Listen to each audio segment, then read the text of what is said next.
லைஃப்பில் இந்த மாதிரி ஒரு பெயின்ஃபுல்லான ஒரு சுச்சுவேஷனை நான் ஃபேஸ் பண்ணதே கிடையாது. மனசு முழுக்க வலி வலி மட்டும்தான்.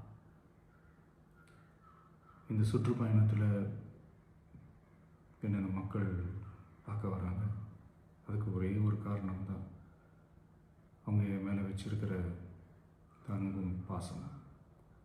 அந்த அன்புக்கும் பாசத்துக்கும் நான் எப்பவும் கடமைப்பட்டிருக்கிறேன்.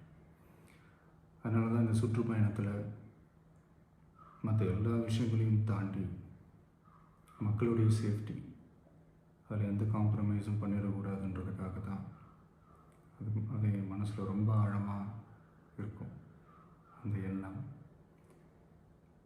அதனால தான் இந்த அரசியல் காரணங்கள் எல்லாத்தையும் தவிர்த்துட்டு ஒதுக்கி வச்சுட்டு மக்களுடைய சேஃப்டி மட்டும் மைண்டில் வச்சுக்கிட்டு அதுக்கான இடங்களை சூஸ் பண்ணுறது, அதுக்கான இடங்களை பார்த்து பெர்மிஷன் கேட்குறது, போலீஸ் டிபார்ட்மெண்ட்டில் அதை ரிக்வெஸ்ட் பண்ணி கேட்போம்.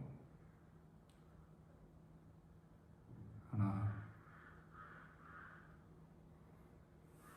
நடக்கக்கூடாதது நடந்துருச்சு.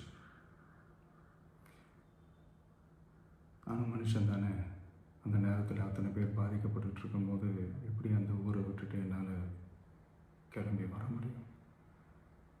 நான் திரும்ப அங்கே போகணும்னு இருந்துச்சுன்னா அதை ஒரு காரணம் காட்டி அங்கே வேறு சில பதட்டமான சுச்சுவேஷன்ஸ், வேறு சில அசம்பாவிதங்கள் அந்த மாதிரி எதுவும் நடந்துடக்கூடாதுன்றதுக்காக தான் நான் அவாய்ட் பண்ணேன்.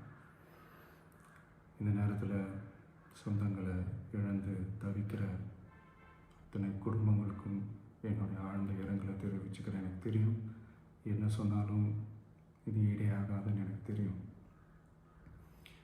ஹாஸ்பிட்டலில் ட்ரீட் பண்ணிகிட்ருக்கிற எல்லாருமே சீக்கிரமாக க்யூர் ஆகி வரணுன்றதை இந்த நேரத்தில் நான் வேண்டிக்கிறேன்.